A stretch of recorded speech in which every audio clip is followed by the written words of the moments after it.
திரு EPS அவர்களை பொறுத்த அளவுக்கு திருமதி சசிகலாவையும் திரு டிடிவி ரொம்ப தெளிவா இருக்கிறார். திரு ஓபிஎஸ் நீக்கினதான் உள்ளவங்கள 4 பேர் வருத்தப்படுறாங்க. 2 பேரும் நீக்கினதுல முதல்ல இருந்து வருத்தப்படல. அது ரொம்ப தெரிஞ்சுதான் அண்ணன் டிடிவி அவர்கள் வந்து தனி கட்சி பத்தி தெளிவா போயிட்டாரு. அவர் நான் தான் ஏடிஎம்கே மீட்பு குழு உரிமைக்குள்ள சொல்லவே இல்லையே. திருமதி சசிகலா நான் தான் ஏடிஎம்கேன்றாங்க. திரு ஓபிஎஸ் நான் தான் ஏடிஎம்கேன்றாரு.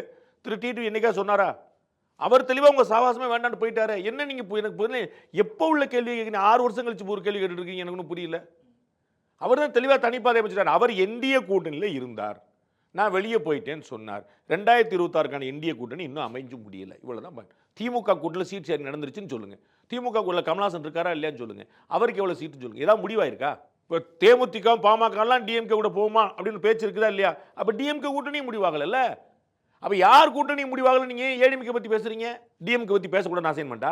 இப்போ செங்கோட்டையனுமே வந்து நிர்மலா சீதாராமனை சந்திச்சாரு, அமித்ஷாவை போய் டெல்லி போய் சந்திச்சுட்டு வந்தாரு. கடைசியா வந்து இவங்க சொல்றது எதுவுமே அதிமுகக்குள்ள இன்ஃப்ளூயன்ஸ் ஆகாது, அதனால நம்ம தனி ட்ராக் எடுத்து நம்ம தாவேக்கால சேர்ந்துருவோம் அப்படிங்கிற ஒரு விஷயனால தானே இது நடந்திருக்கு அப்படின்னு நீங்க கற்பனை பண்ணீங்க. நான் வந்து அது சந்திப்புக்கும் இந்த முடிவுக்குமான விஷயம் தொடர்படுத்துறேன். அவர் வந்து திரு எடப்பாடி பழனிசாமி நீங்க ஒரு வார்த்தை சொல்லுங்க, நாங்க அதிமுக தலையிட முடியாதுங்க. சரிங்க, நான் தனி கட்சி